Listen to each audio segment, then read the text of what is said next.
Hey there, you looking kinda cute. Please consider subscribing and check out our Patreon for more. Enjoy the video.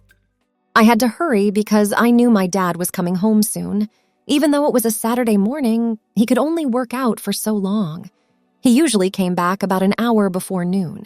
It said 11:44 on my watch. So I didn't want to, but I took one last look at myself in the full-length mirror in my parents' room. It was really only my father's now, not my parents'. My mother had died of ovarian cancer 5 years before. I posed like a stylish Susie Parker from the 1950s, striking a dramatic model's pose right out of Vogue magazine. I saw a tall, thin, young aristocrat in the mirror. She was dressed in a beautiful black and white suit with beads, embroidery, and rhinestones. The jacket had a hidden front button, princess seams, and cuffed arms. The front of the long skirt was flat. A similar clutch purse and hat with a picture brim and a bow finished off the scene. I smiled one more time, gave myself a kiss in the air, and then quickly started taking everything off. Time was valuable. When your father is almost home and you are a crossdresser, it means even more. I took off my clothes quickly, thanks to practice and panic. When the hat fell off, it flew toward the bed. After that came the clutch bag. Then I took off my dress shoes with a heel of 3 inches. The jacket of my suit came next. Thank goodness there's only one button on the front. The fabric at the waist of my skirt made it even easier to take off. I took my top off by pulling the straps off my shoulders. It fell silently to the floor around my legs where I quickly stepped out of it. They were on the bed, with my hat and clutch bag. I took off my 3-hook bra with a level of skill that I was very proud of, and it joined my discarded top. Only my girdle and nylons were left. Well, that wasn't really right. I still had to take off my makeup, earrings, and wig. It's Different for Girls is the name of a movie. I grabbed all my things off the floor and the bed and ran straight to my own room. The front door to our flat opened just as I got inside. Suffice it to say that my father's return gave me even more reason to move quickly. I threw my stash under my bed, ran into the bathroom next door, shut the door, and turned on the shower. I was just about safe. When you live 2 lives like this, you don't get 3 chances to change. Usually, one person is out. I took a few deep breaths and then looked at myself in the mirror over the sink. What I saw was a lot less complex than what I had seen before. A caricature of a woman, or maybe a guy dressed as a woman, was looking back at me. No matter what it was, it looked strange and messed up. My wig was crooked, my lipstick was smeared, and I was wearing a belt. I probably looked like a man who tried to be a woman gone crazy. It was not good. About 15 minutes later, I came out of my room wearing my all-American boy clothes, chinos, a dress shirt without a tie, a V-neck sweater, and penny shoes. "Hey, Dad, how are things?" I tried to sound as relaxed as possible. "Okay, son, what do you think?" He smiled at me warmly. We really loved each other. In fact, the death of a close family member had brought us closer together. I longed for my mom. He longed for his wife. "What's on your schedule for today?" he said. "Oh, I was thinking I'd go for a walk and then see a show." "Are you curious?" "Not really. I need to catch up on my reading. When will you get back?" "Close to 6. Is that all right?" "Yes, that sounds good. What do you have planned for lunch?" "On the way. I'll get a lunch." He said, "That sounds like a winner." He added, "Don't forget tonight," as a last thought. Ginny said she would be here around 7 and that she had something important to say. Ginny was my dad's steady girlfriend, Genevieve. Both of them had been sending up hints about getting married. Maybe the big news was made tonight. I thought so. Ginny was a wonderful person. "Don't worry, Dad. I'm coming. We'll see you soon." I smiled and gave him a thumbs up. He went back to both places and said goodbye. Then I got up and left. It was a cloudy day, which is what I like. My kind of San Francisco is foggy and strange, with the smell of salt water in the air, cable car bells in the distance, and foghorns in the background. I turned off of Green Saint and headed toward the Embarcadero on Jones Saint, which goes downhill. I thought Sam's spade would come out of the dark at any time. He didn't, but a young woman in her 20s did a few minutes later. When she got into her old, beat-up Volkswagen, we briefly crossed paths. I liked the way she walked and how her hair was pulled back in a ponytail. She wasn't stunningly beautiful, but she was certainly pretty. I was happy. I sighed to myself. Why didn't I get to be a girl? That wasn't right. I kept moving forward. As I did it, my thoughts went all over the place. But in the end, they all came back to my one obsession. I was a guy who should have been a girl. Not blue, but pink was the color I chose. It should have been estrogen, not testosterone, that got me going. I thought that life was really hard. Every day I fought a fight in my head about my gender, and there was no clear winner. Crossdressing and looking at kind of cute stories on YouTube helped a little bit. It was clear I wasn't the only one. In fact, it was the internet that helped me become such a skilled and experienced crossdresser. I found a hairdresser in the city that only helped people like me change their looks. The only problem was that it was expensive, and I didn't go there very often. Kids in college who work part-time don't have a lot of extra money. The real woman who ran it, though, felt sorry for me and gave me a lot of free stuff. After a few trips, I got the hang of the basics. I was careful not to add to my skills beyond what she taught me and how I dressed at home. The shame of being exposed was too big. When I got to the Embarcadero, I turned right to go east. I took a big breath and took in the smells and sights of my hometown. San Francisco was in my DNA, just like the fact that I dressed. I needed both to stay alive, and I was only 21. When did these relationships begin? In the case of San Francisco, it started as soon as I realized the city was there even before I left my crib. When I first saw my mom wearing pants, a bra, and a top, I knew I was going to start looking like a girl. These clothes looked like the kind of clothes angels would wear. My dad didn't look good in his t-shirt and boxer shorts. I was always confused, but I didn't know how to show it, so I pushed it down to a certain point. When I was about 8 or 9, that rule was broken right away.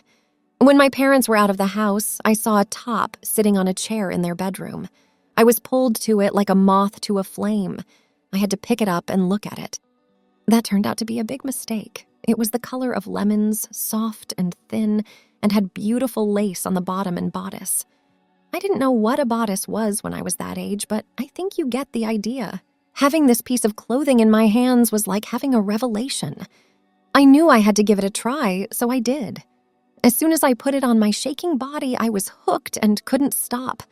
From top, I moved on to pants, bras, hose, girdles, and so on, all the way up the clothing chain until I was where I was today, a fully dressed and stylish crossdresser who was only known to himself and a kind woman who ran a transformation shop south of Market Street. I didn't come out of the closet because I was afraid of being found out. I hoped with all my heart that it wasn't a life sentence, and as things turned out, it wasn't.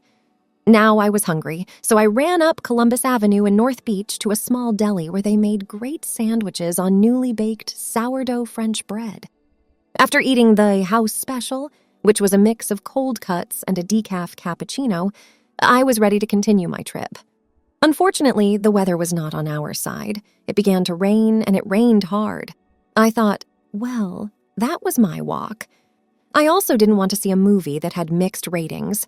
I was close to Green Saint, so I decided to call it a day and head home up the hill. Now things started to get interesting. Because my dad sometimes took naps in the afternoon on weekends, I made sure not to make too much noise when I got home. I opened the apartment door as quietly as I could, eased it open, walked in, and shut it as quietly as I could. From the hallway, it wasn't far to my room, but I looked in the living room to see if my dad was there reading or doing something else. Not at all. Instead, it was a strange woman. She was reading a magazine with her back to me while sitting on the couch. I felt like I had just stepped into the Twilight Zone.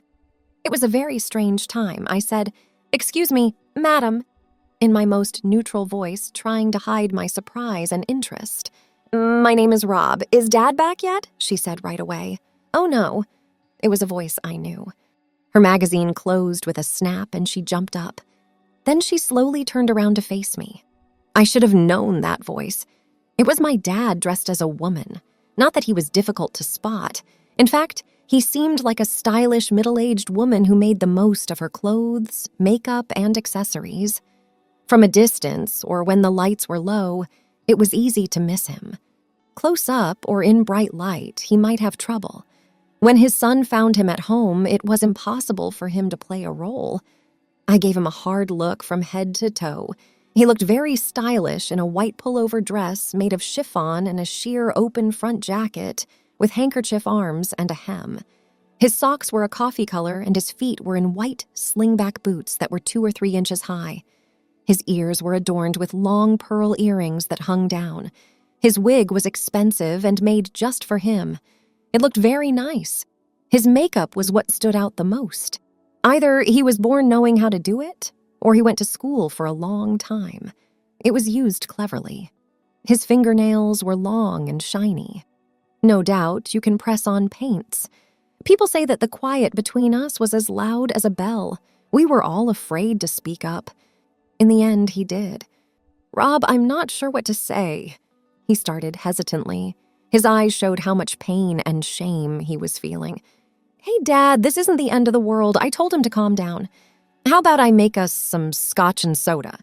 He gave a little nod. With just a splash of soda, I made 2 Glenfiddichs in a flash. Dad took his and sat down in a quiet, practiced way while smoothing out his dress. He did a good job. He sat on the edge of the couch with his legs crossed and his back straight. He did a hair flip once or twice because he was scared. I don't think he was aware of what he did. I slouched in a chair next to him and loved every second of his show. Again, there was more quiet. I did it by raising my glass and saying, "Cheers." He gave me a tight-lipped smile in return and raised his own glass. We sipped our single malt whiskey slowly and looked at each other. I broke the deadlock first, both out of kindness and guilt. "Dad, I know what it means to cross-dress, so don't worry, it doesn't bother me at all. In fact, a very close friend of both of us is a CD, but you don't know it." When I said that, his eyebrows, which were made to look a certain way, went up and he looked at me. "Who?" he asked in a voice that was hard to hear. "I'll talk about that soon, Dad. I told you to trust me. I'd like to know how long you've been dressed up, though. Is this something that just started happening after Mom died, or has it always been like this?" He sighed, shrugged his shoulders, and said, "I started when I was a child in the 1940s when the war was going on. My mom was split up. We shared a bedroom in a small apartment on Pine Street. From the time I was a baby, I was surrounded by women. My mother was a beautiful young woman who dressed with style and ease. I remember her most for being beautiful. They looked like something from a Vargas picture, and I loved watching her put on her war paint while sitting in her top at her makeup table. It was so nice and welcoming in every way. I was drawn to all of her little bottles, compacts, and tubes of makeup because they looked and smelled nice. And when she put on a pair of high-heeled pumps and adjusted the seams of her stockings, it made me feel strong, conflicting emotions. I couldn't help but try on her clothes even though they were too big for me at first. Once I did, there was no turning back. He took a moment to think, and then he said, "Of course, I got caught." The first time, my mom just laughed it off as teenage curiosity, and I didn't get in trouble. The second time, a few weeks later, she caught me again and told me to stop in a cool, reasonable way. But by the third time, she was ready. She chose a method called petticoat feminization. Without telling me, she bought a lot of clothes that a 9-year-old girl would wear. Soon after she told me what to wear, I was wearing pants, a top, a flower print dress with short sleeves and a scoop collar, white anklet socks, and black Mary Janes. She painted my toenails a deep red, gave my lips the same color, and put just a touch of rouge on my cheeks. The result was a shock. Even though my hair was too short and she had shaped it into a mess of ringlets, I looked pretty good as a gamine or tomboy. She put a sporty red beret on my head as a surprise, and that pretty much took care of the hair problem. A few drops of cologne were the final touch, and I looked and felt totally different. I thought, what kind of punishment is this? I was in heaven until I found out I had to wear that to Thanksgiving dinner at my cousin's house in the Sunset District that afternoon. Soon, everyone in my family would know my most shameful secret. Thanks for watching. Check out Patreon if you want to have early access to the other parts. If not, it will be online in a couple of days.